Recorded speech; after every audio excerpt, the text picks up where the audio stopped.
uko niko byari byifashe ubwo Benjamin Netanyahu yakandagiraga kuri podium ivugirwaho ijambo mu nteko rusange ya LONI i New York.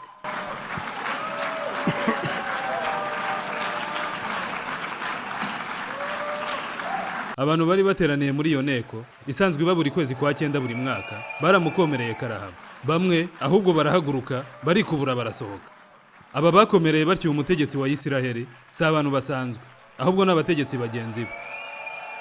Netanyahu abonye abantu bakomereye ari nako banasohoka yaratunguwe abura yacira n'ayamira. Gusa arashikama abasohoka barasohoka abona kuvuga imbwirwa ruhameye ari nako ayibwira abantu mbarwa nyine nk'uko mubibona mu mashusho. Ibi ni ibintu byatunguranye kuko bitari byitezwe ko byagenda gutya. Umutegetsi w'igihanganye nka Netanyahu akakirwa atya mu nteko ya LONI. Iyi nduru itari isanzwe imenyereye mu bategetsi bakoraniye ahantu nk'aha yatewe n'ikibazo cya Palestine ndetse no kuyishyigikira ngo ihabwe ubwigenge kandi yitwa igihugu.